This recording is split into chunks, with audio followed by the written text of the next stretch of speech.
Alright, welcome back to Outside the Box Financials, where we think differently for a better tomorrow. In this video, what we're going to get into is the due date and statement date. And we're going to learn about this to help shed some light on what the difference is, as most of us know what the due date is and not what the statement date is. So, moving on, the due date. Right, all you got to know about the due date is that it's the payment, when the payment is due, and if you don't pay these payments, you'll get charged with a late fee, and it can potentially increase interest rates. So my interest rate on one of my cards is 22%. No, 22% is 15%, and if I don't pay it, I can be charged up to 23%, which credit cards charge an extraordinary amount of interest, and they can charge us more if we have some late fees. Well, moving on, anyways. But the due date only matters if you're paying the minimum payments. So if you're one of those who pay the minimum payments, then of course pay your stuff on time. Don't be late on it because it can greatly hit your credit score.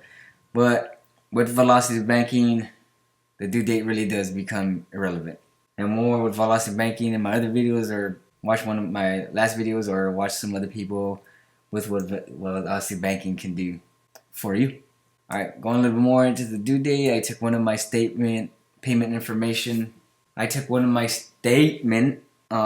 information section, and on here we got a minimum payment due of $0, but for illustration purposes we're going to use $5, which is simple enough to pay. Alright, this payment due date will be September 23rd, 2020, September 23, 2022, and of course if you don't pay this, you'll be charged, well, pay it on time, you'll be charged a $35 fee. About 5 days later, after the due date, my statement comes out, and it is also the amount on it is reported to the credit bureaus.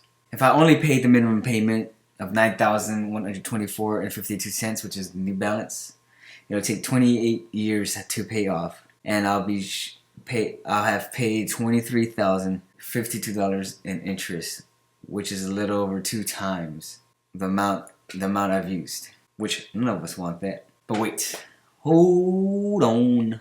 We'll be rocking to the rhythm of We Don't Play. Now you're telling me that if I had a minimum payment due of $5, they're gonna charge me $35. If I wasn't able to pay the $5, what makes anybody think that I'm gonna pay another $35?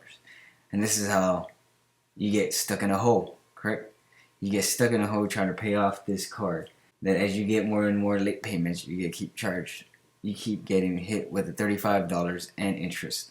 And then little do you know that you're in this downward spiral of getting stuck in debt and not being able to pay it off. How do you keep interest low or pay no interest at all? Keep watching the video and you'll find out. The due date, you really shouldn't think of the due date, right? Or the way you think of the due date and paying on the due date is not as important as the statement date. So with the statement date, what it is, it's what the amount, it shows you your new balance, interest charges, shows you a bunch of information too, and this is also what gets reported to the credit bureau, which, if you time it right, can greatly increase your credit score. So let's explain this further, going into the statement date. Right, I took a summary of account activity off of one of my statements, which is May 29th, 2024, and I put on here my credit report for that same card, which was reported May 29th, 2024.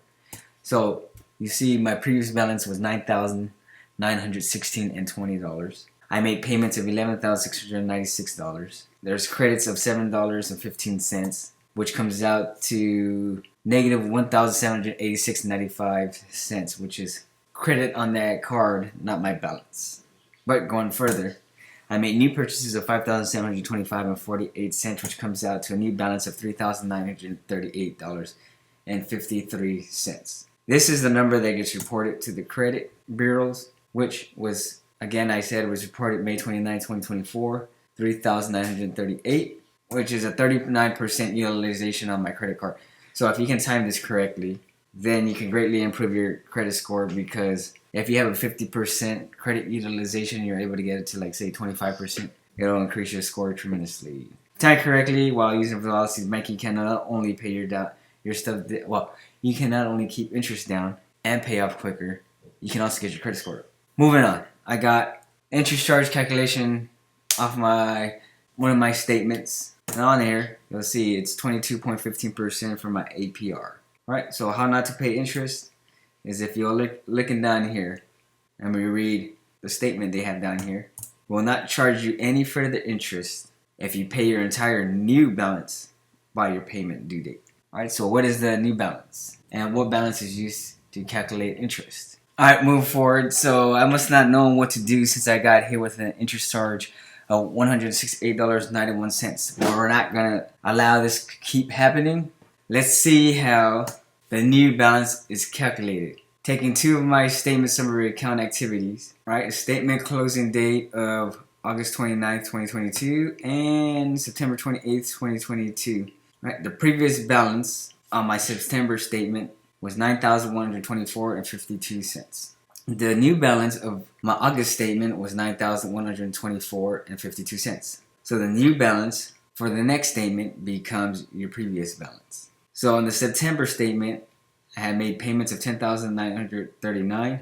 Of course, any amount paid towards credit cards counts as payments, regardless if you pay it or not. What this means is if you have an example of $250 payment made and you use it for something, let's say ice cream. That's crazy, $250 worth of ice cream, but either way, just listen to the story. So $250 payment made, you use $250 on ice cream or whatever else you can use $250 on. Even though you spent it, you still made that payment, so that payment is still, the $250 is still considered a payment regardless if you use it. How can I more explain this? You made a payment of $250.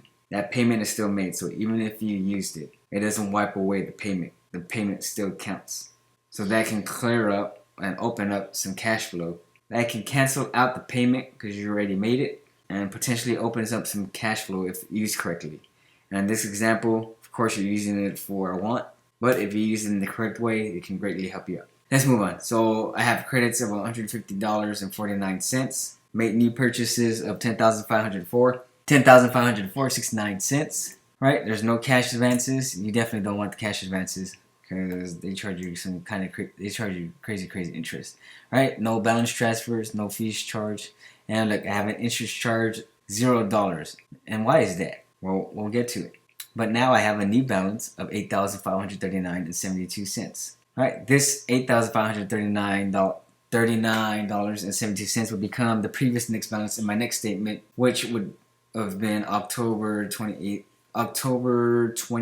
2022.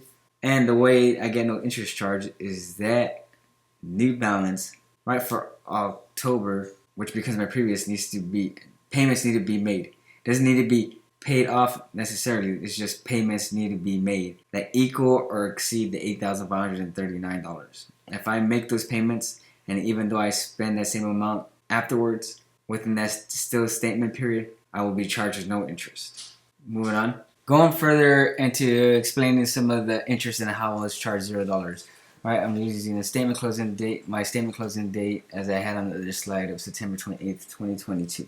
Even if I had a balance after the due date of $8,539.72, I'll still charge $0 interest because that previous balance you see at the top is what needs to be paid off. So using velocity banking, right, something similar to it, the interest rate kind of becomes irrelevant as long as you can cover that previous balance.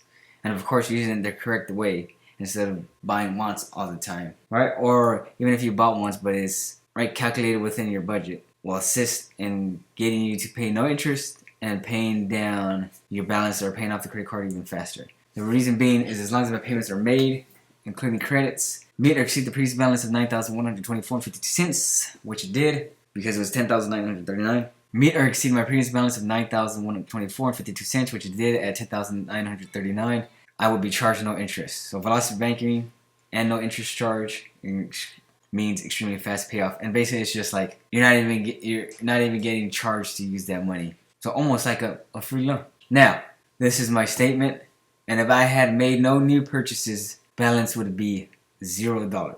Next payment I would have would be $0. Why am I saying this? We're getting to is because if this happened, I would be charged no interest or payment for approximately 60 days. So it's almost like a 60-day loan. So let's get more into it. I know you're saying, what?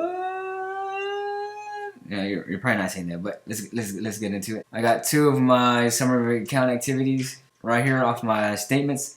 I got a new balance of $78.35. If the new balance was $0 instead of that, and $78.35, it's pretty low. You see on the right, the previous balance is $78.35, which was the new balance on the statement to the left, which was my previous statement. That balance would have been 0.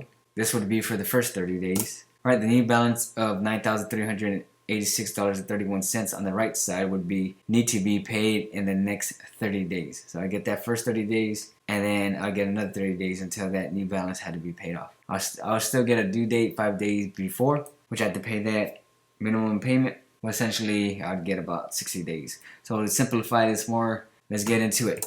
Let's say we had a statement close date of January 29th, 2024. Our previous balance was $10,000. I made payments of $10,000. I made no new purchases, and I was charged no interest. So my new balance would be $0. Right? You decide to spend a credit card on a family vacation. You spent $10,000 on January 30th, 2024, and made no payments. So right after the statement date, right after the statement close date, day after, you spend $10,000. So the clock starts ticking. Right, statement close date of February 27, 2024. That's about 30 days. Previous balance is $0 because that new balance from January 29th becomes the previous balance of the new statement. Right, make payments of $0. You make new purchases of $10,000. You're still charged no interest because of the previous balance, and you have a new balance of $10,000. Now you have a balance of $10,000 and have until the statement date to be charged 0 interest. And you make 2 $5,000 payments on the 3rd and 21st of March, spend $500 on the 12th of March, and on the 26th of March, spend $3,500. Looking at the new statement, right, of March 28th, 2024, we have a previous balance of $10,000, which was the new balance from our previous statement, right, until the statement date. Then we have until the statement date to be charged 0 interest. So then we have payments of $10,000. Because we made those 2 $5,000 payments. Then we have new purchases of $4,000 because we spent $500 and spent $3,500. Right? We have no interest charges because why? Because we paid the previous balance of $10,000. We made payments equal or exceeding the previous balance, which was $10,000. We're left with a new balance of $4,000. So with the statement closing dates from January 29th. Right, to February 27th, we have about 29 days, and from February 27th to March 28th, 2024, we have 30 days, so about 59 days of no interest payments. Right, the new purchases of $10,000, interest charge $0. This will show as a payment. This will show a payment and will be due next month. Probably $100 minimum payment. We'll show a payment will be due next month, likely show a minimum payment of $100. Right, for the new balance of $4,000 and my statement closing date of March, I'll be charged interest on here. But having a credit card with the 1% rewards will cover the $100 payment. So essentially, you probably can extend a little bit more. So you'll get another 30 days approximate for not, having a payment. So all in all, if you time it with the credit card's rewards, you'll be straight. Especially if you have a 2% credit. Especially if you have a 2% credit card that gives 2% rewards. If you had a credit card offering 2% rewards, this would cover the interest charge and payment for the next month's payment as well, giving you another 30 days. So essentially, if $4,000 was not paid in, but the $10,000 was left alone, it would be 90 days until a payment needed to be made. It would be 90 days until a payment needed to be made. That concludes my video. You need to review your statement because some statements are different. This is my statement, but typically majority of the statements or credit cards, how they use to calculate interest charge and grace periods are fairly the same. And either way, remember to always improve your mindset. That'll set the tone for everything. This is basically meaning follow the plan you set out. However you do it, follow the plan. As long as it's straight, but just follow the plan. Follow the plan, you'll be good. Stop changing your plans. A couple rules: follow the plan, and number 2, don't forget rule number 1. Thanks for joining me. This is Outside the Box Finance, where we think differently, and talk to y'all on the next video.